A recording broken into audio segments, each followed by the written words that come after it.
Good afternoon and welcome to the regular meeting of the City of Glendale Commission on the Status of Women. Our meetings are now open to the public and can still be viewed on local cable, Charter Cable Channel 6, and AT&T UVerse Channel 99. The meeting can also be viewed online at www.glendaleca.gov by scrolling all the way to the bottom of the page and selecting Live Streaming, which is the third icon from the left. Members of the public are welcome to provide public comments and questions in person or can call in during the meeting at 818-937-8100. City staff will submit these questions and comments in real time to the appropriate person during the Commission on the Status of Women meeting. May I have roll call, please? Yes, Commissioners Broussalian, Khojayan, Yes. Chair Lambolat, Yes. Perian, Tatians, Yes. ex officio Hovhannisyan, Yes. ex officio Veselinov. Yes. Thank you. Next item, please. Next is my report. The agenda for the November 13, 2023 regular meeting of the Commission on the Status of Women was posted on November 9th, 2023 on the bulletin board outside City Hall. Thank you. Next item, please.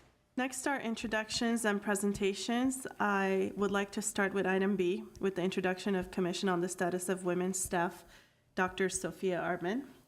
We are so glad to have Dr. Arman with us today. I'd like to read a short bio on Dr. Arman.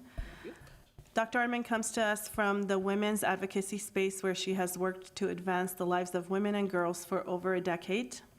She holds a PhD from the University of California, San Diego, with a specialization in demographics and equity, with an additional specialization in the experiences of Armenian Americans.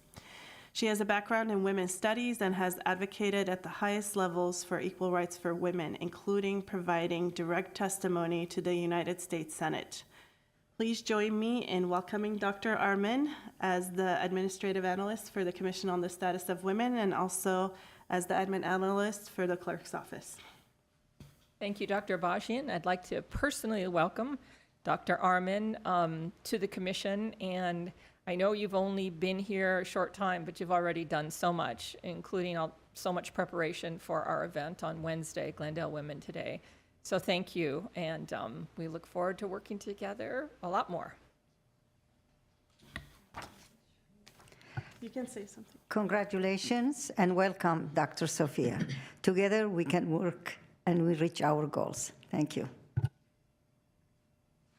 Welcome and excited to work with you.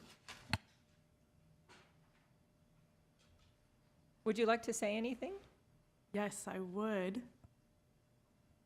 Oop, got it. Thank you all so much. I just want to say it's an honor to be here, and I truly take this as a privilege to staff this commission. So I appreciate the work you all do very much. Thank you. Thank you.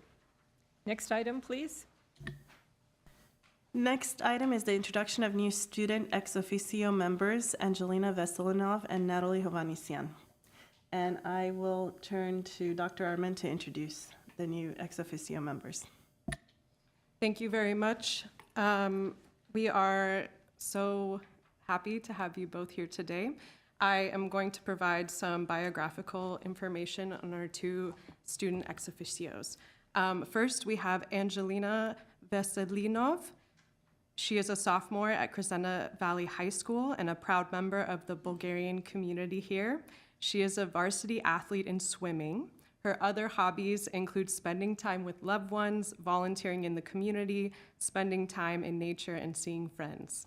In school, she is the president of Fempowerment, a club that strives to improve the lives of women, the vice president of the Caltech Outreach Program, and the event coordinator for the California Scholarship Federation. Please join me in welcoming Angelina.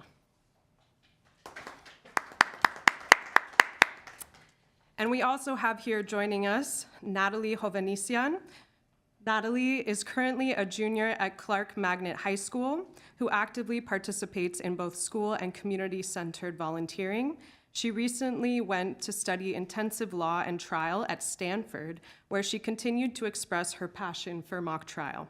She loves contributing on campaigns, being part of impacting communities, and hopes to make a difference in the world like the leaders she sees here today. Please join me in welcoming Natalie here as well. Thank you very much. Would either of you like to say anything?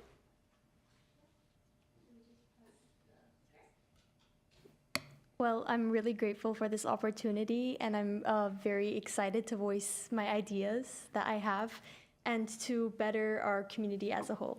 Thank you. I'm also very excited and grateful to be here today. I'm so happy that this opportunity was presented to me and I was chosen for this position.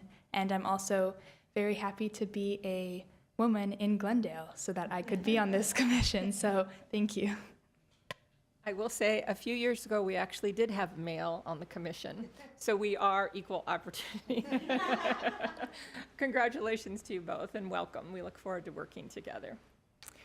Next item, please. Next item is a presentation on anti-human trafficking efforts by Governor-elect Zonta International District 9, Gloria Salas. It's my pleasure to welcome Ms. Salas to the podium. Thank you for being here. Well, thank you very much for the invitation. Am I on? I think so, right? You are. Okay. My name is Gloria Salas. I am a member of the Zonta Club of Burbank area, which is a club member of Zonta International, which was established in 1919 before women were allowed to vote and before women were allowed to enter male-dominated organizations like the Rotary and Kiwanis. I wanted to make a presentation on Human Trafficking California poster compliance. This came about, I think I had a discussion with you quite a few months ago. California passed a human trafficking poster law back in 2013. And, oh, am I supposed to move this myself? You could. Oh, okay, sorry. And basically,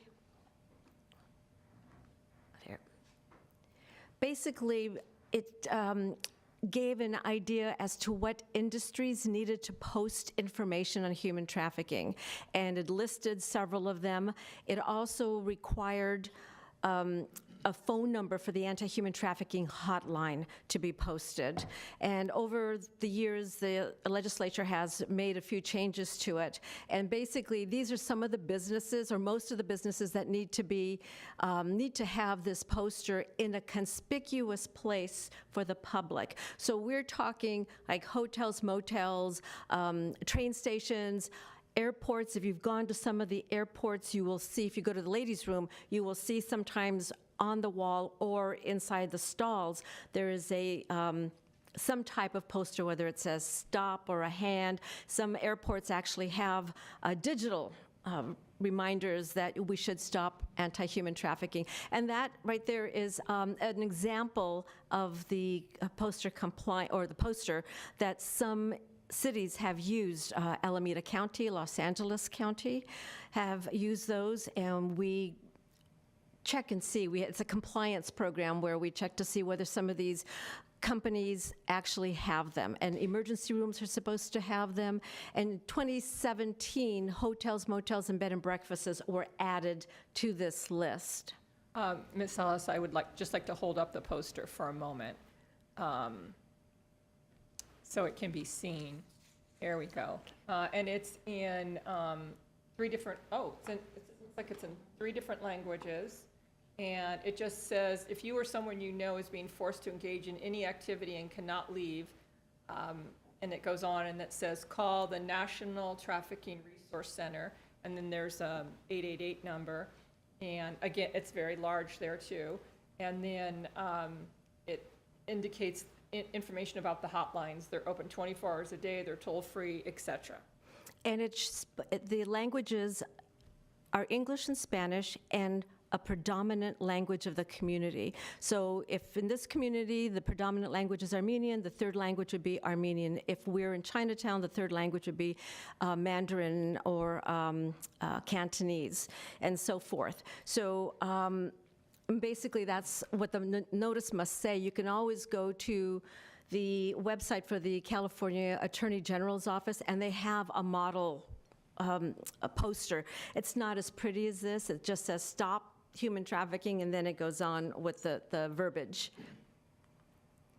And where must this notice be posted? It needs to be posted near the public entrance of the establishment, not in some hidden corner where the establishment's owner thinks that he's complying or she's complying with the law. It has to be, as soon as you walk in, you see the poster in some area.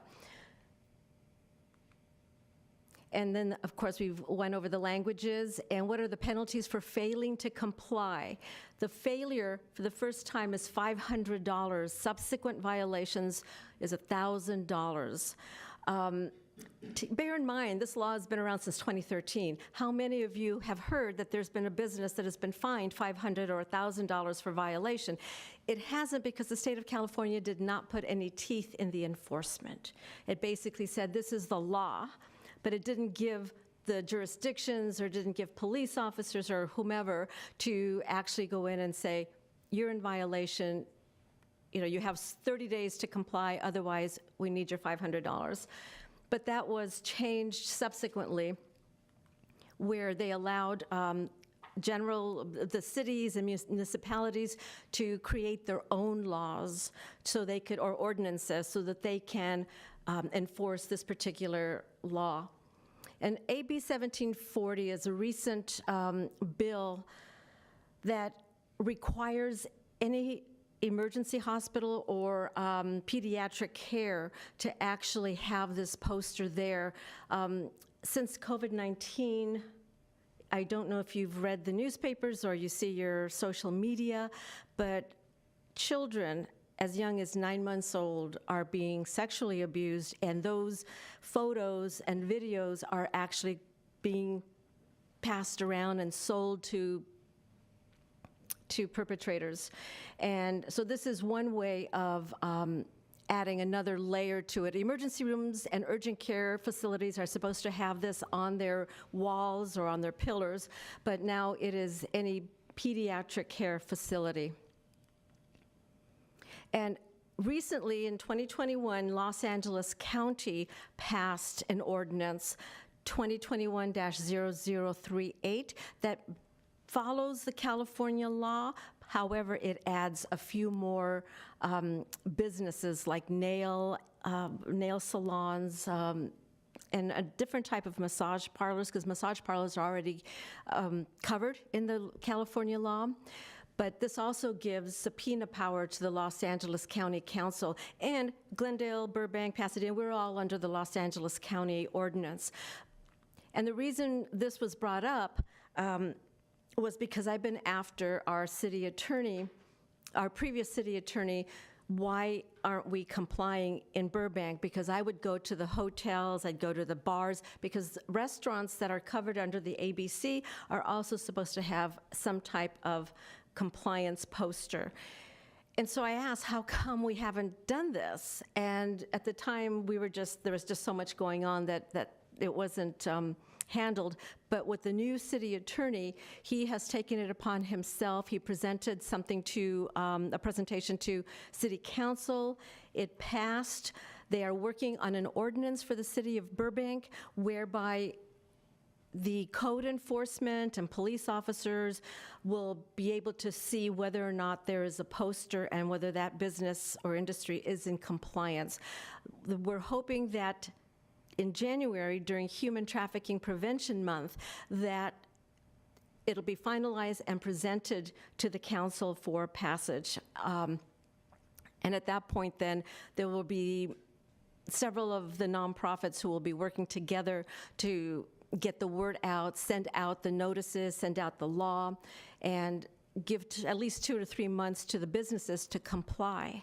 And I just wanted to say that I got involved in this back in 2016 when I became advocacy chair in Zonta, and I thought human trafficking was that happened in other countries, third world countries, fourth world countries, and not in the United States. But once I started looking into it, California is the #1 destination for human traffickers, and followed by Texas, Florida, New York. And I read an article where a perpetrator was arrested in the West Valley. In the meantime, he brought a couple of teenage girls through Las Vegas, the wealthier parts of Sacramento. He came down California, stopped in Burbank for several days, and continued on. And when I saw the word Burbank, I thought, wait a minute. Does human trafficking happen here? So when I asked our police chief, many police chiefs ago, whether it happened in Burbank, and he said no. And he said, just prostitution. And I said, well, how do you know that that young lady who looks like she's 19 or 20 years old isn't really a 13 or a 12-year-old made to look older? And so then that started the whole process. Is that my 7 minutes up? Oh, continue? Okay. And so since then, Zonta has given several seminars and forums on human trafficking. We've had some of the nonprofits come and give their presentations. We've had the detective from the Los Angeles County Sheriff's Department of Human Trafficking Task Force, and we've had quite a few, some of the faith organizations or faith communities in Burbank have also allowed us to come in and give presentations. And unfortunately, the pandemic has created something where you don't need to go and start grooming a young lady or a young boy in high school. You can just be at the other end of a computer or a game and start chatting with a youngster, 7 years old, 8 years old. They don't know who they're talking to, but they create this relationship. And over months, all of a sudden, this child has this relationship with their best friend, and they go out and meet someone, and then they're stuck, or they're forced to present nude pictures of themselves over a video. And then that very simply can be held as, what's the word? Blackmail, thank you, blackmail. I will show your parents, I will show this to your school, I will show this to your grandmother if you don't do what I say. So unfortunately, it has increased, especially the online solicitation. And as I said, these predators are out there. The state of California just recently made human trafficking defendants, I'm trying to be polite, to human trafficking defendants, to be as part of a 3 strikes law. So if they're found guilty and they've already stolen or done something, that 3rd strike would put them away for a very long time. So I'm hoping that Glendale will follow Burbank's footsteps and create an ordinance, present the ordinance to your city council, and we can start little by little with the restaurants, because it is a law. It is a valid law. It is a recent law. It is on the books, and it's something that all the cities are supposed to be following. And as a matter of fact, and I don't know whether this happens in the Glendale Unified School District, but there's another law that requires children from grades 7 through 12 to receive a class or lessons on human trafficking, how to recognize the signs, what is grooming. And we just had it installed or instituted in Burbank just before the pandemic, and I don't know whether they've continued, but so that's another thing that we're going to be following up on. But the basic thing is that we need to protect our children, no matter how young they are, and whether they're 17 or 18 years old. That's the bottom line. We need to protect them. And the more we're educated, the more we can protect them. And as Homeland Security says, see something, say something, but if you don't know what it is that you're seeing, how can you say something? So thank you for allowing me this time. Thank you. I'm glad that we have you here. I know we talked about this months ago, and I think you're to be commended for pursuing this, and I think Burbank's to be commended for drafting an ordinance, and the city council for approving the ability to draft an ordinance and then see this through. And I know you mentioned human trafficking programs. As a member of Seroptimist, we had a few different annual human trafficking programs, and Zonta and Seroptimist of Glendale were supposed to do a joint program, and then the pandemic hit. Yeah. But I too had no idea that this was happening in our country, let alone locally. I thought it was third and fourth world countries as well. So thank you so much. I think, let me ask other commissioners or students if you have any comments or questions. Thank you very much for this informative information. How many % is online solicitations? The For human percentage, the percentage is hard to determine simply because not all children will say that they've done it or admit to their parents that they have been solicited by someone. Sometimes it's a matter of the parent finding out who the child is talking to. So it's really very difficult. The law enforcement would have a better percentage. However, they themselves say that there's so many cases that go under the radar because no one's reporting it. Thank you. This was incredibly helpful. My question to you is, what constitutes human trafficking versus, let's say, somebody's fishing for information, for pictures? Like, at what point does it become human trafficking? The human trafficking is like a big umbrella. So you have labor trafficking, you have sex trafficking. That would come under the child sexploitation. So they're fishing for pictures, they draw the child in, and it's a relationship. The perpetrator develops a relationship over time. And at that point, when the perpetrator believes that he or she, because there are women who are involved in this as well, unfortunately, when they feel that they have the child's captive attention, then they start with come and meet me at an arcade or come and meet me, and then it becomes more. Sometimes it doesn't even have to become sexual. It's a matter of giving gifts. Oh, you told me that you didn't have a PlayStation, or you told me that this, and here, I'm giving this to you. And over time, because I've attended so many human trafficking conferences, online, in person, that sometimes I look at everybody suspiciously. Sure. Like, why did you ask that question? That it develops over time, especially if the child is living in a situation where either one parent or both parents are working and they don't have the time to devote to that child, or there are 2 or 3 siblings, and they feel like ignored.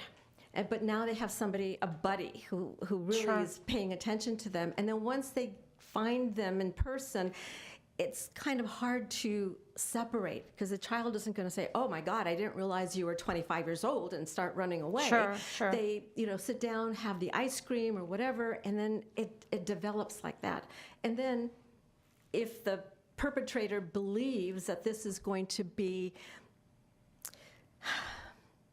a good source of income, then they can use the pictures that they've taken as blackmail and say, this is what you're going to do for me, whether it's having sex with another boy or teenager or man, and that's how it develops. And there's a wonderful book called The Slave Across the Street, which was written by Teresa Flores. She herself came from a very wealthy family. And she got caught because she fell in love, quote unquote, fell in love with a young boy in high school. Unbeknownst to her, the family was involved, the older brothers were involved in trafficking. And she was involved for 2 years, and she couldn't say anything because they had her on tape. And the only way she got out of it was because her father was transferred 2 years later to another city. So it happens more than we want to think, but that's how it starts, and it's called the grooming. It starts with, making friends, and many times police officers do that too. They're the ones pretending to be 14-year-olds or 12-year-olds, and then they develop a relationship with the perpetrator, and then at some point are able to arrest that person. Incredibly eye-opening, and thank you so much for sharing. And I do like the point you made that Burbank wants to have classes for 7th through 12th graders. I would love to learn more about this outside and see if we can also bring it to our city, because I think this would be incredibly important for our kids to learn as well. I can send you some information I'd love that. Thank from you. that Yeah, that would be great. And I have seen, I think it was Seroptimus, Teresa Flores presented to Yes. Seroptimus. And Yes, she did. she was absolutely the last person you think. She came, I think she was from Michigan, if I'm not mistaken. Upper middle class neighborhood. I mean, you would never imagine that she would be caught up in this, but she was. Yes. Very As a matter of powerful fact, story. one of the nonprofits, and I cannot think of the name, I want to say A21, but I'm not sure. It was started because a young lady from an extremely wealthy enclave up north, San Francisco Bay Area, somewhere up there, disappeared. And it was because a trafficker found her, started talking to her. Oh, do you like this? Do you like that? And and she was missing. And one of the neighbors who helped in the manhunt said, if it could happen here, where we have every resources, how about those communities that don't have the resources we do? And sometimes it's as simple as answering a modeling ad or ad for photographers, but Oh, yes. anyway, and Yes. then you indicated that you would let us know the date of the city council meeting during which the ordinance will be presented. Yes, it's happening in January during Human Trafficking Prevention Month. And Zonta is also holding a seminar on January 27th, having the Los Angeles County Human Trafficking Task Force Sergeant there, plus Zoe and Journey Out. We're trying to also get a representative from the Attorney General's office to come and talk to us. And our whole goal is to educate the community. And it's not just for a certain group of people to come. We want everyone to come and hear this, because it'll be your grandchild, your child, your cousin, your niece. It could affect anyone. And so we're just trying to educate people. Well, if you could send those specifics Yes. along, that would be Yes, wonderful. I shall. Thank you so much. Okay, thank you. Good to see you. Good to see you too, in person. Take care. Thank you. And I'd also like to say that I think the ad hoc committee number two, policy development, advocacy, and advising, I think between now and our next meeting, that ad hoc can look into this further and report back to the commission at our February meeting. Okay, great. Any other comments or questions? Okay, thank you. Next item, please. Next item is also a presentation on stroke education by Glendale Memorial Hospital Medical Director of Comprehensive Stroke Program, Dr. Wasney. However, Dr. Wasney requested that he speak later on, perhaps after, he should be calling in any minute at 4:30. If we could go on to the next item and wait until he gets on the WebEx for Certainly. him to present, so we can move on to oral communications. We don't have currently any cards or callers. And the next are consent items. So the only item under consent are the minutes from August 14th and September 11th. And I know that we do not have Currently, we don't have a quorum quorum to pass, of to approve the commission minutes. members that attended those meetings or viewed those meetings, so we cannot approve them this meeting, but we can move that to our February meeting, along with this meeting's minutes. Yes. And then, next items. Next are action items. The first action item is updates and requests for funding of the Glendale Women Today event for the launch of the report on the status of women in Glendale 2022-2023. One motion to approve up to $800 to cover the costs associated with hosting of the Glendale Women Today event. May I have a report, please? Yes. I will turn now to Dr. Arman to give the report. Hello, Commissioners. Staff respectfully recommends that the Commission on the Status of Women provide direction regarding the funding of the proposed activities for the Glendale Women Today event in November 2023. The Education Ad Hoc Committee of the Commission on the Status of Women organized an event to launch the Glendale Report on the Status of Women and Girls 2022 to 2023 and provide an opportunity for women leaders and allies to build meaningful connections in Glendale, California.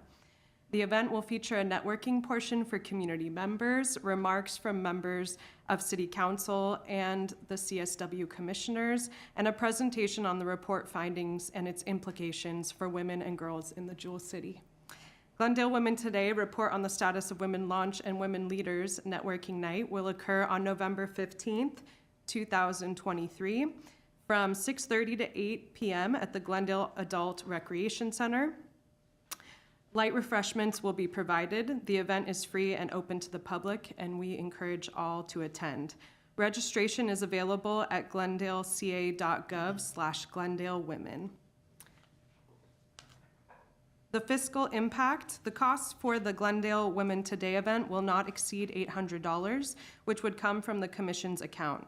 This amount will cover the costs for services provided by the graphics division for the design and publication of promotional materials, as well as the cost of light refreshments that will be provided at the event. Thank you. This item is open for discussion.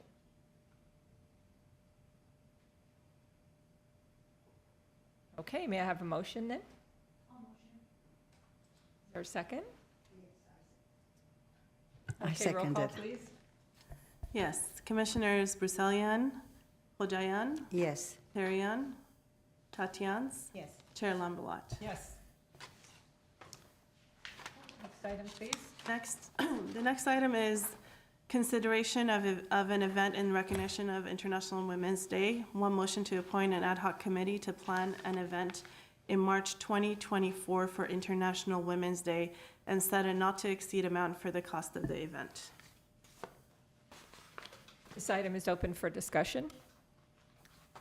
I'd like to volunteer to be on the ad hoc committee. I'm not really sure if we can vote on the cost of the event yet because we don't have the specifics, but I'd like to be on the ad hoc. Anyone else?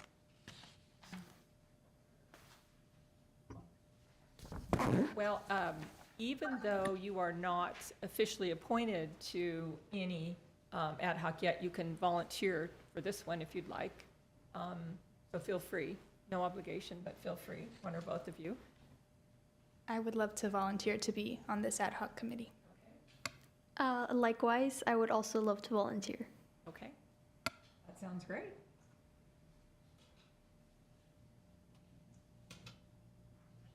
All right. Any other discussion? Oh, I think the motion can include a not-to-exceed amount. Yes, And that- we agendized the motion because I wanted to give the commission a chance to discuss if there was a specific type of event that the commission wanted to plan, and if you would like to set, because the commission does not meet often enough, I thought that this could be an opportunity to discuss the cost of the event as well. And I think it would be helpful for those of us who've been on the commission and the newer commissioners and students to know our bank account balance. Do we have an approximate amount? We would have to check on that, but I believe that it's around 75,000. I think so too. And so just an FYI, we do have that money based on past fundraising efforts. So that is something that, we can spend and should spend if we're going to be accomplishing things. So I know you were in the ad hoc committee last year, right, for this event, and we didn't actually have an event. We didn't have an event. We were thinking whether we wanted to partner up with other organizations or plan something on our own. So I can look at my notes, but we didn't really make a decision whether we'll be doing it ourselves or we'll partner up with some other organizations, because there are going to be a few things happening in the city as well. So I think it's a good idea to partner up with someone else versus just to do our own, and that may Yeah. have more crowds and more people involved. Well, I would imagine something like that. I mean, I would think, and again, this is not to exceed, so we do not have to spend, but I would think $1,000 should probably be sufficient. Do you have any comment on that, Dr. Bajian? We could, I apologize, we are discussing whether, I know that there was a motion made, Not yet. Not yet, okay. So a motion was not made yet. So I wanted clarification on who would like to volunteer for the ad hoc commission. So Commissioner Tatians, is there another commissioner who would like to join the commission aside from the ex officios? I can volunteer. Yeah. Thank you, Commissioner Hojayan. So we could have two separate motions. We could have a motion to approve the ad hoc committee and also a separate motion for the not to exceed amount. If we're ready to vote on the ad hoc committee, I can take roll. If there's a motion and a second.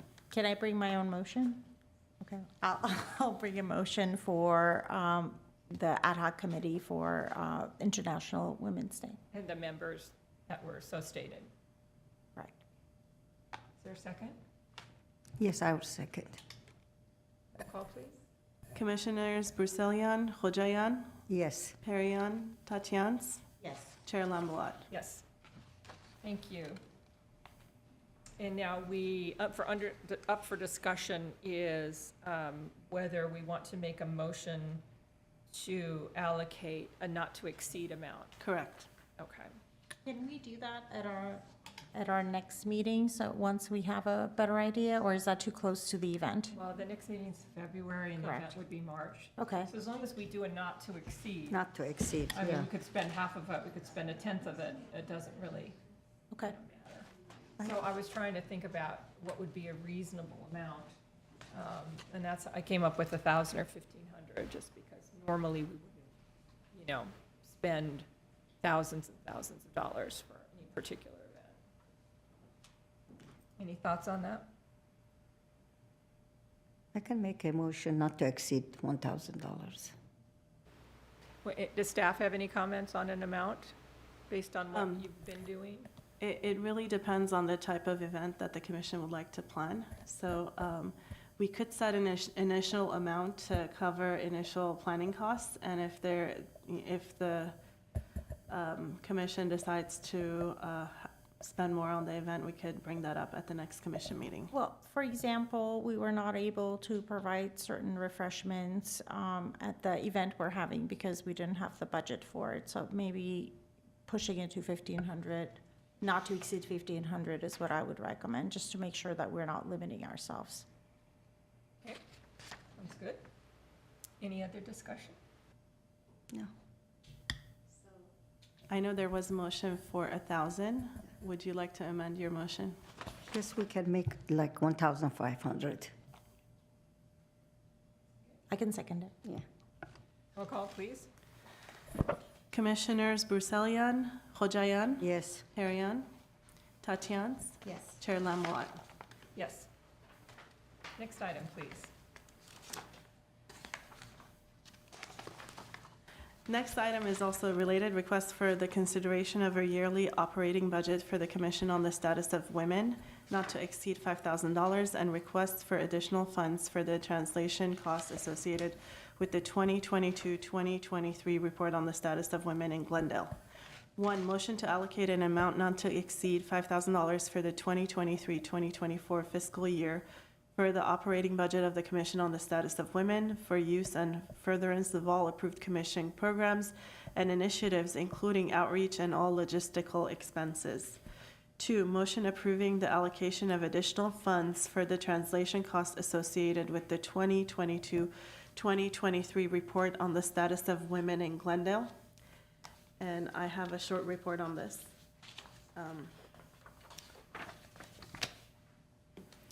Staff respectfully recommends that the Commission on the Status of Women approve a yearly operating budget not to exceed $5,000 to execute the goals of the CSW and the programming initiatives of the ad hoc committees tasked with furthering the aims of CSW and the 2023-2026 strategic plan.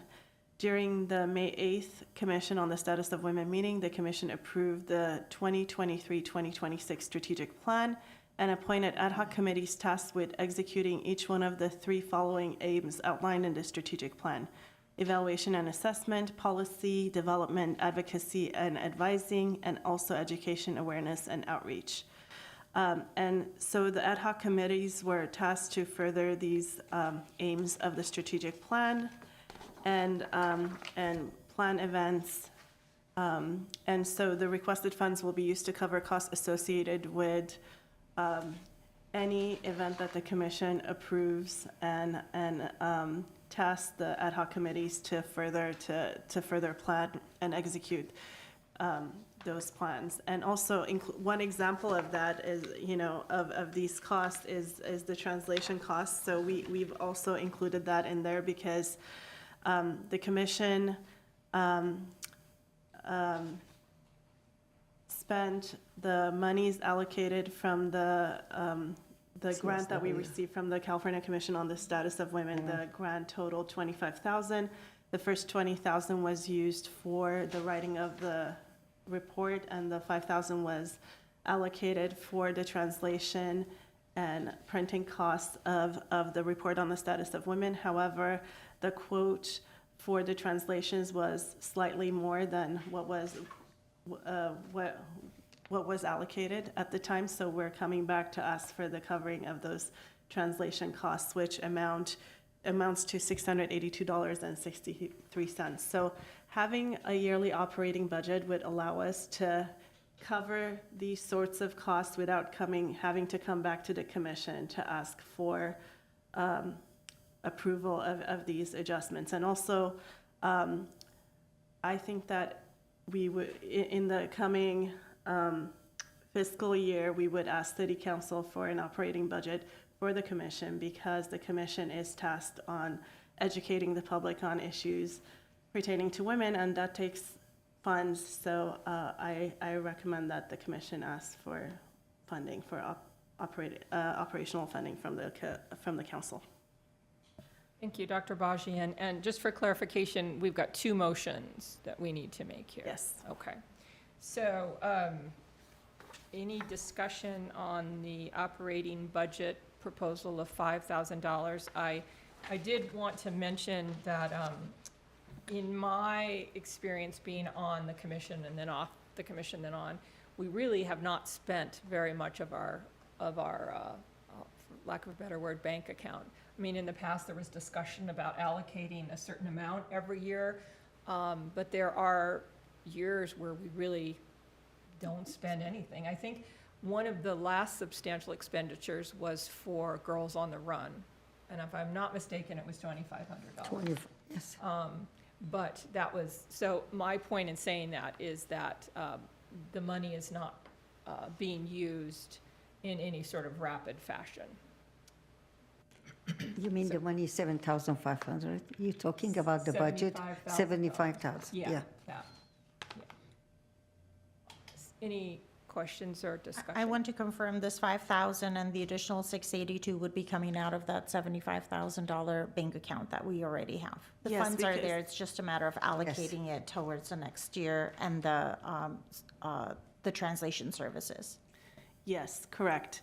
Currently, council has not allocated, the city has not allocated any operational funds for the commission, so that usually comes from the departments that most of the commissions don't have operating funds. The funds come from the departments that support those commissions. However, I know that we have a particular task, I don't think other commissions are tasked with educating the public on issues pertaining to women and advocating and also organizing events. So because that was an interest that was expressed by council, that we host events to educate the community on the report, on the findings of the report, as well as other issues pertaining to women, I think that it would be understandable to ask for an operating budget for that. So. And also, when we first embarked on this latest report on the status of women, we anticipated using money from our account for it. But we were fortunate enough to get a $25,000 grant from the California Commission on the Status of Women. So, that certainly made a difference. Definitely, and also the printing costs have not been calculated into this equation, because we would not receive the printing bill until the end of the fiscal years. from our printing department. So we don't even know what that cost would be, but the operating budget would enable us to pay that bill. And could you remind us what languages the report Yes. is translated into, and that is the executive summary? Yes. The report in its entirety was translated into Armenian, including the addendum that's on Armenian Women of Glendale.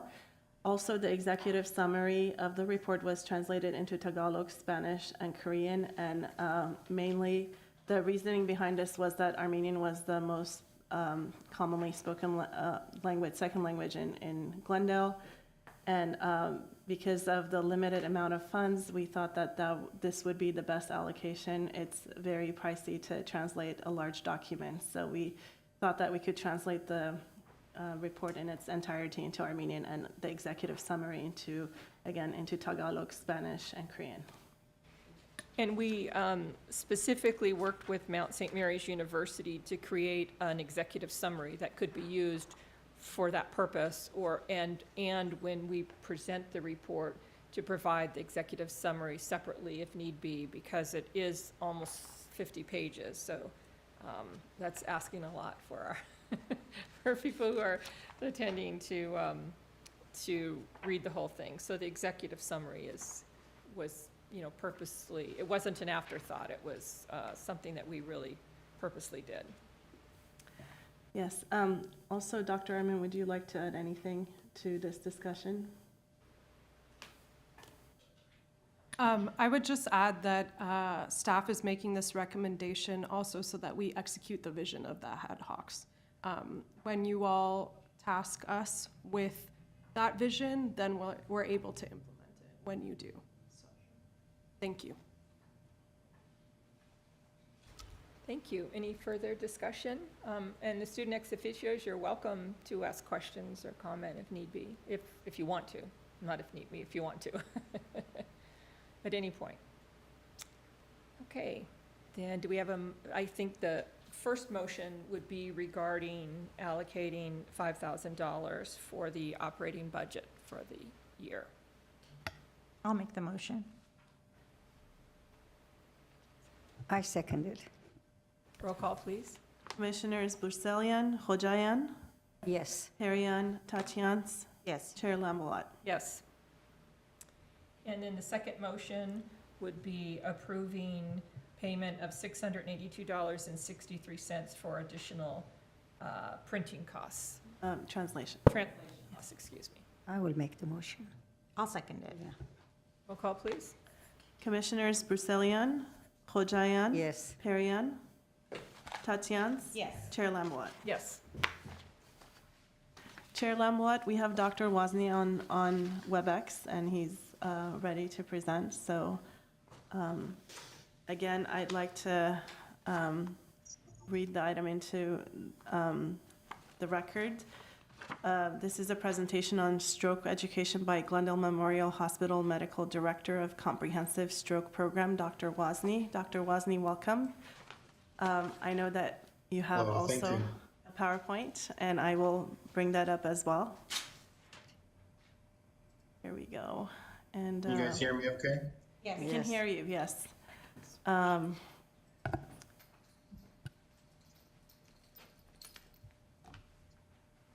And here is the PowerPoint. Let me put it in. Okay. Go ahead. Okay, thank you guys. My name is Dr. Wozni, so today we're going to talk about women and stroke. And I'm the medical director at Glendale Memorial for the Comprehensive Stroke Program. And we can go to the next slide. I do hear an echo.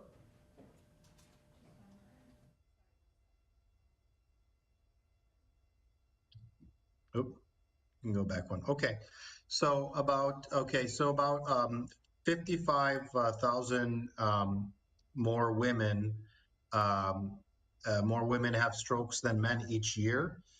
So when we look at the strokes and the leading cause of death, when we look at women, it's the third leading cause of death. And when we look at men, it's the fourth leading cause of death. So when we look at overall cause of death, strokes do affect women more than they do men. And if we look at it in terms of breast cancer, stroke kills about twice as many women than breast cancer each year. And 1 in every 5 women will suffer a stroke at some point in their lifetime. Next slide. So if we look here at the incidence of stroke, when we look at the, patients that are 56 years and up, and they did like a really large long-term study, and relatively men do have more strokes than women, but as we encroach the age of 85, that pedigree switches, and then women actually have more strokes than men by a significant number. And a lot of that's due to women living longer than men, and a few other risk factors in terms of things like atrial fibrillation that we'll talk about in the next slide. So if you look at the next slide, we also see here's the sort of disability when we look at stroke in men compared to women. And again, men typically are more disabled than women when it comes to stroke until we reach about an 85, where then that relationship becomes inverse. And again, I think, a lot of the data suggests that women live longer. And so when we have a stroke at the age of 85 or longer or older, those strokes are going to be more disabling. Next slide. So the unique risk factors to women. So we're going to talk about pregnancy, preeclampsia, and eclampsia, birth control, hormone replacement therapy, migraines with aura, and atrial fibrillation. Next slide. So pregnancy and preeclampsia. So the incidence of stroke during pregnancy, including central venous thrombosis, which is thrombus that occurs in the veins in the brain, is about 10 to 34 per 100,000 deliveries. So, it's not a significant amount, but it still is there. And preeclampsia, which is about 5% of pregnancies, which is a syndrome typically defined by elevated blood pressure, is sort of the main risk factor for pregnancies and stroke. Both pregnancy and preeclampsia can increase blood pressure, which is sort of the biggest risk factor for stroke. There are some sort of endothelial changes that occur with blood pressure and pregnancy that does increase your risk, but those are the main risk factors. And one of the most common risk factors for stroke and pregnancy is going to be the preeclampsia and eclampsia. And an interesting fact is that a history of preeclampsia is associated with a long-term risk of hypertension, stroke, and heart disease. Next slide. So when we look at the most recent data nationwide, strokes and pregnancies in eclampsia and preeclampsia is associated with a 4-fold increase in stroke. So once we're diagnosed with that preeclampsia, eclampsia, our risk of stroke is 4 times higher than the average population. So, it's really important that we, see the doctor and make sure that our blood pressure is well controlled. And this is because preeclampsia shares like a common pathophysiology, which is like I talked about earlier. It's going to have like your endothelial dysfunction. You're going to have cholesterol, high blood pressure. You actually start developing clotting factors that make you more what we call hypercoagulable. So you're more susceptible to forming clots. And again, the best way to kind of counteract this is making sure we see our doctor. If we are diagnosed with preeclampsia, to make sure we have proper blood pressure control. And, you may need something called aspirin to sort of thin out the blood so that we don't cause those strokes. Next slide. So birth control and stroke. So approximately, almost 11 million women between the ages of 15 and 44 in the United States are on oral contraceptives.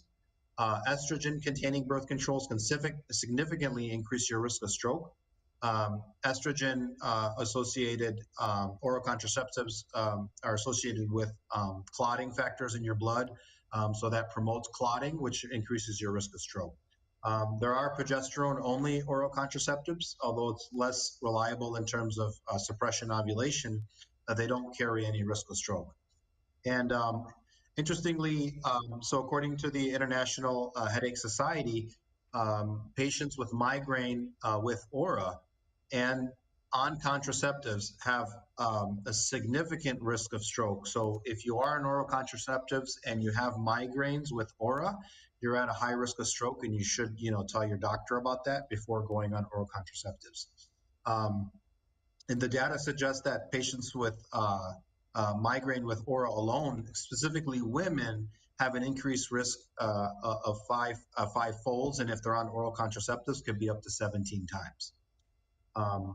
The modern oral contraceptives do have the lower dose of estrogen, so that does carry a lower risk of stroke. But again, if you are going on oral contraceptives, you want to have a talk with your OBGYN to see what oral contraceptive works for you, whether it's progesterone only or low dose estrogen.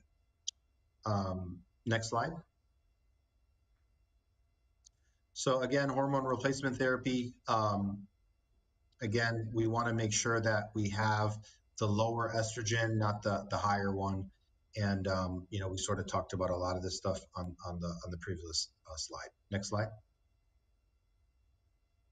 So women and migraines. So this is kind of an interesting one. So there's still much research to be done, but there is a relationship between stroke and migraines, and that's specifically with women. So the stroke and migraines in men, with or without aura, there's no increased risk, but it's migraine with aura in women that does increase your risk, especially if you smoke or you're on oral contraceptives. So what exactly is aura? A lot of you might not know. So somebody with a migraine with aura, we call those classic migraines. And what that is, it's kind of like floaters or visual field lights that occur 10 to 15 minutes prior to your migraine, and then they develop headache. You also can have migraine without aura, and that's when you start developing the throbbing headache that progresses throughout the day. You can have photophobia, light sensitivity, sound sensitivity, and that doesn't occur with the prodrome of a neurological like numbness in your hand or specifically flashing lights. So that is an interesting risk factor with women, is the migraines with aura does increase your risk. Next slide. And last thing I want to talk about is atrial fibrillation. So atrial fibrillation is an abnormal rhythm in the heart. And that, either men or women, that increases your risk 5 times in the average population. Interestingly, women over 75 have a higher incidence of atrial fibrillation, and that's going to increase your risk of stroke. Again, after we kind of encroach the 85 mark in age, women are going to tend to have a lot more strokes than men, and that's going to be due to the life expectancy being higher, as well as this unseen risk of atrial fibrillation after the 85. So, typically what I recommend in women that are 75 and above, we recommend talking to your primary doctor about ruling out atrial fibrillation, which is that abnormal heart rhythm, and they can do things like EKGs, and they can do Holter monitors or monitor the heart rate for 15 to 30 days to kind of detect that. Next slide. So in conclusion, women suffer strokes more common than men later on in life, likely due to a longer life expectancy, hormonal changes, and increased risk of atrial fibrillation. Women who suffer migraines with aura have a 2 times greater increased risk of stroke than those that do not. Oral contraceptives with high dose estrogen hormone should be avoided. Most of the newer oral contraceptives do have reduced levels. Again, extra caution with women who have migraine with aura, who are on oral contraceptives, and who stroke. That's going to give you the highest risk factors. Women with history of preeclampsia or eclampsia should be screened for high blood pressure even after their pregnancy, because that history alone increases your risk of hypertension for the future. And again, women over 75 should be screened for atrial fibrillation. And that concludes my talk. Any questions? Thank you, Dr. Wozni. Any questions? I actually had a question. I know when I get an annual physical, my doctor always does an EKG, but I have a number of friends who, when they get physicals, they do not have EKGs. Is that something you would recommend asking for if the doctor doesn't do it automatically? Yeah, I think, if you have a family history of atrial fibrillation or you have a history of stroke or TIA, then definitely I would ask for that EKG. But, I'm not a primary doctor, so, I don't know the sort of, annual things that they should check. But, EKGs are relatively benign. They take very little time to do. There's no association with radiation or anything like that. So again, I think definitely if you're women who are older, specifically 75, I believe they should be getting EKGs to rule out atrial fibrillation. Thank you. Doctor, what's the symptoms for atrial fibrillation for women 75 and old? So What's the symptoms? yeah, so symptoms include the main thing includes like palpitation. So they'll complain of racing heart. Actually, shortness of breath can be a symptom of atrial fibrillation, as there's not enough cardiac output or flow to the lungs to support oxygenation in the rest of the body. Interestingly, women do present differently than men. Some of them feel tired, and they could have indigestions, which are unique symptoms for women. Thank you. Great. Any other questions? Thank you again for the presentation. Very informative. We appreciate it. Thank you, doctor. Thank you. Next item, please. Our next item are reports information only. We have our legislative update by Kiara Ross, and we have Kiara on WebEx. Hi, Kira. Good to see you. Good evening. Thank you. Good evening. I can't see you, but I will go ahead. So you'll have to say something if people have if anyone has a question. Okay. Since we last met, there has been quite a bit of action in the legislature, and they finished the first year of the legislative session. And on September 12th, the City Council met and voted to support all of the 6 of the bills recommended to them. And then on September 13th, the legislature finished the first year of the 2-year session. And of the 6 bills that were passed, that passed the final house and went to the governor, 5 of the 6 bills passed the final house and went to the governor. And SB 260 by Senator Menjivar regarding including menstrual products as a necessary supportive service under the CalWORKs benefit program was held by the Assembly Appropriations Committee and did not move forward. The bill had a cost of about $47 million in the first year and an ongoing cost of about $92 million annually. And so even while the bill had no opposition in the suspense committee, when you have a really high cost, it's fairly common to be held on suspense. What that means is the bill is dead for this year. She could reintroduce it next year if she wants to, but she's going to have to bring down the cost and get support from the Appropriations Committee to get it to move next year. Of the 5 bills that went to the governor, 4 were vetoed and 1 was signed. AB 246, which is by Assemblymember Pappen, prohibiting PFAS in menstrual products, the bill was vetoed. It was a single product ban, and while the governor supports the idea, he noted that that the bill did not identify any agency for compliance and enforcement. And the governor is actually directing the Department of Toxic Substance Control to work with the author on alternative approaches and regulating the use of harmful products. And really what he was looking for in this veto message is he doesn't want a one-off or just going after one particular chemical. He'd like it to have some more broad application for harmful chemicals or harmful products that are out on the market. So I think we'll see that bill back in some form next year, and the author's office is going to have to work with DTSC to see if they can get a better alternative. AB 1015 by Calderon on diaper and wipe distribution program. The bill was also vetoed by the governor, unfortunately. This one was largely due to the cost. The program was not included, the cost for the program was not included in the state budget. It had about $10 million annual price tag. And this was one of 64 of 156 vetoes that were directly vetoed because of the costs that were not included in the state budget. The governor noted that there were about $19 billion worth of programs and ideas that were sent to him in bills that were not part of the budget. So 1015 certainly could come back next year, but the author is going to have to get budget funding included before the governor will sign a bill like that again. Excuse me, Kira, could you maybe- give that figure again, the overall figure you said of the number of bills and the total? Well, there were two figures. So I noted 64 of 156 vetoed bills. Is that the one you're thinking of, or the 19 Yeah, billion 64 of outside the state budget? 156 vetoed bills were vetoed because of cost. Yes. Yeah, so 64 of the bills, he vetoed 156 bills this year, and 64 of them, he very specifically said that they're vetoed because these are bills that had costs that were not included in the state budget, so outside of budget spending. And those 64 bills totaled about $19 billion that were outside of the state budget. Thank you. Yeah. AB 1203 by Assemblymember Baines was the tax exemption for breast pumps, and this bill was signed.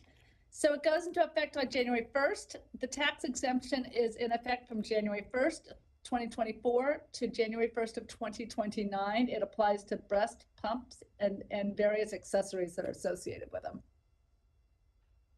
Excuse me, AB 1432 by Assemblymember Carrillo on healthcare coverage was vetoed by the governor. The veto message was interesting in that it noted that it's not evident that out-of-state health insurance plans serving Californians do not already cover the same care as those insured by companies in California. And he also noted that while well-intentioned, he thought the bill could invite litigation where an adverse ruling would outweigh a potential benefit. And I think on that note, he's probably referring to abortion rulings or cases involving abortion. And then finally, Senator Portantino's bill, we've supported this now 2 years in a row regarding healthcare plans covering without cost share screening mammography and medically necessary breast imaging, was also vetoed.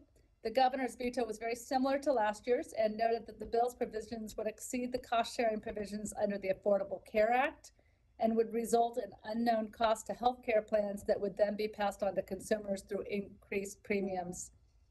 It's likely he didn't really, when the governor is signing and vetoing bills, there's often he'll sign some that affect an industry and maybe he'll veto a few that also affect an industry. In this case, I think this bill probably fell into the balance of it's outside of the coverage of the Affordable Care Act. It's going to cost, bring new pressure on insurance companies and rates, and also didn't want to push the industry on that bill. It's the second year in a row that he's vetoed it. So we'll see if that bill is brought back next year. So what happens next? The legislature is on recess now. They come back on January 3rd. They'll take up the first group of second-year bills, two-year bills in the first 2 or 3 weeks of January, and they'll first take up bills that did not get out of their house of origin, meaning an assembly bill that did not ever move to the Senate, and similarly a Senate bill that did not move to the Assembly. And then in February, they'll have new introductions, and that will bring another about 2,600 bills. And then as we get closer to summer, they will also take up all the bills that are in the second house, plus the look at the bills, the two-year bills and the new bills that were introduced. So they'll have a lot of activity next year. Around the January, early February point, we'll sit down with Susie and we'll start to put together a list of bills and send those for you all to look at and to potentially take a position on. And I think this came up last time, but we derive the bills from a number of sources. One, we go through every bill that's introduced in Sacramento up here, and so we will take a look at ones that we think might be appropriate. We also pull from the State Legislative Women's Caucus, which is the caucus of assembly members and senators. And they have a women's caucus, and they often have a list of bills that they are strongly supporting. So we often look at that bill list. And then we'll, if there are bills that come up that any of you think that might be good candidates to take a look at, or sometimes they come from outside sources, and we're happy to sort of take a look at those bills as well. So I'll be back, I think, in your next meeting. We'll talk a little bit about any bills that might be appropriate to put on your calendar for review. So I'm going to stop there and see if there are any questions. Thank you very much. Very informative. Any questions? Okay, great. Thank you so much. We really appreciate it. And again, it's just terrific that you're appearing virtually at these meetings, because it's really helpful, and we enjoy seeing you. So thank you very much. Thank you. Next item.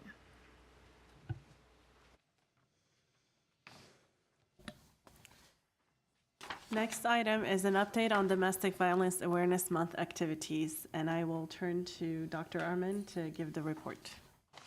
Thank you, Dr. Abajian. This report is being provided as information only to the Commission on the Status of Women as an update on the activities held during Domestic Violence Awareness Month. I first want to start off by saying a thank you to Chair Lambalot, and a thank you to all who attended, and a thank you to the staff, including the staff of the City Clerk's office, for making this happen, and our partners at YWCA. It was an incredibly successful event, and as I'm speaking, I want to just show some of these, because it really was an event that was centered around, of course, a very challenging topic, but also had a lot of community and empowerment within it as well. The CSW recognized October as Domestic Violence Awareness Month to raise awareness of domestic violence and to help prevent and eliminate violence within the city. The Commission participated in many activities, including proclaiming Domestic Violence Awareness Month as October in Glendale. Chair Lambalot accepted a proclamation on behalf of the Commission on the Status of Women, together with the YWCA of Glendale and Pasadena, from the Mayor and City Council, designating October 2023 as Domestic Violence Awareness Month in Glendale. Also, the Commission participated in the Purple Light Nights campaign by requesting the lighting of City Hall be lit with purple lights throughout the month, honoring the month of October in honor of Domestic Violence Awareness Month. For those of you who may not know, purple is the symbolic color of domestic violence awareness, and purple lights shine across the country during this month. The Purple Tie Awards in specific, as you see up here, are really about recognizing men in the community who are advocates of survivors. And this is really important for not only growing allyship, but seeing all of us as hand in hand in the struggle against domestic violence. The event was held here at City Hall on the steps. Dr. Abajian provided a land recognition. CSW Chair Lambalot and CEO of YWCA, Tara Peterson, provided opening remarks. Council members, State Senator Portantino and California Assembly Member Laura Friedman all spoke. The awardees themselves also gave remarks. The awardees included Sergeant Jay Barajas of the Glendale Police Department, who was awarded as the Law Enforcement Advocate of the Year. Shant Sahakian of the Glendale Unified School District Area D was honored as the Public Servant Advocate of the Year. And Mario Ceballos of Kaiser Permanente, Southern California, was honored as the Corporate Partner of the Year. This was an incredibly successful event. And as for its fiscal impact, I'd like to say that the city absorbed staffing costs associated with the event. The Commission covered the cost of the awards provided to each honoree, which totaled $314.21. And I'm happy to take questions or provide any more info. Thank you, Dr. Arman, and I would just like to say thank you so much for your assistance and Dr. Abajian's assistance in putting this together. I think we did more this year than we normally do. Normally, I think the Y takes the lead in a lot of it, but this year I know that we did, in meaning the collective we, meaning you guys, both of you. So thank you so much, and it really was a wonderful and meaningful event. Thank you. Great. Next item, please. The next item is Commission on the Status of Women and Staff comments. We can go individually if you, does anybody have any comments? I want to just say thank you for Dr. Sophia and Dr. Abajian. You're doing a great job. God bless you. Thank you. Thank you so much. It's our pleasure. I did want to mention a couple of things. I attended, and I know Dr. Bajian and Dr. Arman also attended the Racial Justice Breakfast put on by the YWCA on October 24th, and honoring several members of the community. And it was a terrific event, and it's their annual, 21st annual or something. They've done it a lot, so it was great. Also, I attended the Glendale Youth Alliance luncheon honoring, among others, Councilmember Paula Devine, and I believe Dr. Bajian was there as well. And again, it was great to see the community out and about and what the Glendale Youth Alliance is doing. I was not that familiar with that organization, but again, a lot of organizations in Glendale that do great work. And then finally, I just wanted to mention Keck USC on October 12th, the Women's Council put on a women's health event called Positively Pink. And as it turns out, Dr. Abajian and Dr. Arman were there as well. And it was very, very informative. So for those of you who couldn't go, it was, if they hold another one, I would encourage you to go. It was very informative. And look forward to seeing you all on Wednesday night at 6:30. Anything else? Any other staff comments? Go ahead. Yes, thank you, Chair Lambalad. I have a couple staff comments, if that's okay. So for one, as we presented today, Glendale Women Today is happening this week. And I want to again thank the Education Ad Hoc for organizing this event. And I want to add that the reports themselves will be available for the public also at this event. I want to just honor this commission for making strides towards language access and providing also those translations, which we will also have available there. And I will just note as a scholar that in particular, these reports, including the addendum on Armenian women, are actually the first of its kind in the nation. And I would like to name that as somebody who's been doing Armenian American studies for a very long time now. And people may be surprised by that because Armenians have had experience in the United States now for 100 years in presence. But actually there is not data that is collected on Armenian women. And so particularly community members who are coming from some of our largest, particularly immigrant communities, I think having access to these reports, particularly at our event, will be very important. So I want to encourage attendance there. And secondly, I would like to pull up, if Dr. Abajian will show. So we had a very, and I will be completely transparent with you, we had a very late request about 2 hours before this event, but I still wanted to share it with you for us to attend. The SoCal Commissions on the Status of Women have an annual gathering. And unfortunately, they had the wrong contact information for us. They had some unupdated contact, but we found out about it like right before, and I jumped in the car. And part of why is because I wanted to report on what you all have been doing and also provide a little bit of background on what they spoke about back here to you. And I've made sure that that contact information is now updated, and now from now on also all of you commissioners can be present. For one, what I'd like to show you and direct you to in our slides here, and I'm going to pass around as well, and maybe I'll ask Lucy if you will just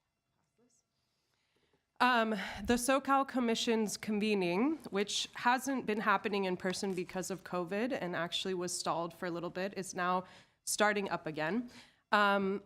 Really is a chance for the various commissions in Southern California to get to speak with each other, build, network, and also report on their activities. I wanted to bring this forth to you because I am sharing a couple of the commissions that also brought materials, and also to share with you that every commission was extremely impressed with the report on the status of women that this commission produced. And I think that's very important and noteworthy for you all as commissioners to know that you're having impact not only in the Jewel City, but also statewide. If we can go to the next slide. So this, for example, is a report that LA County's commission put out, if I can here. This is the County of Santa Barbara put out this Women Who Help Shape America kind of activities book, especially targeting younger people and women figures. That one next. This is an example of a pamphlet from the County of Santa Barbara's Commission for Women.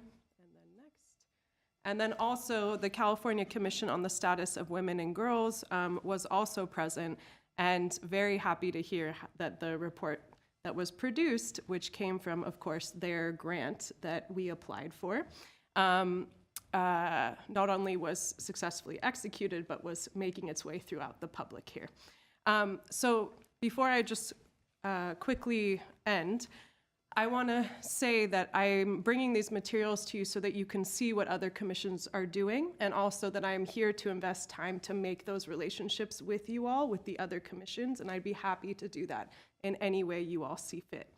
And I'm not sure if anyone has any questions or would like to provide additional information. I just want to caution us that this is the staff comment section, and we need to keep our comments very brief. Okay. So the presentation, we could do at a later time if we agendize it and bring it back. Thank you so much. That's all.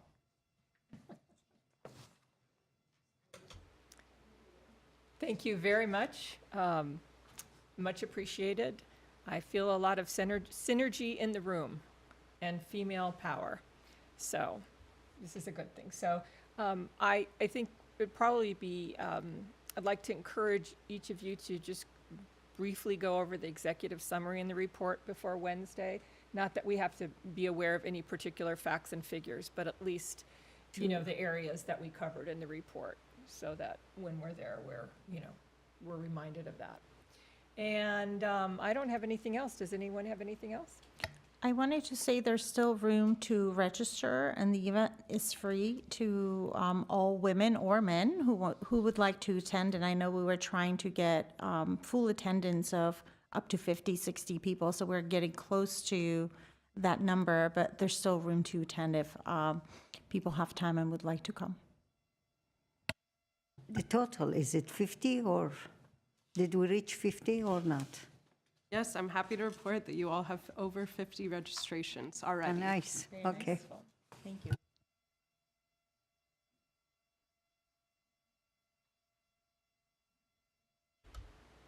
Okay. I think that's it then. Do we have a motion to adjourn? Yes. I'll second. Yeah. Roll call, please. We don't need a roll call. That's right. Okay, great. Good night, everyone. Thank you.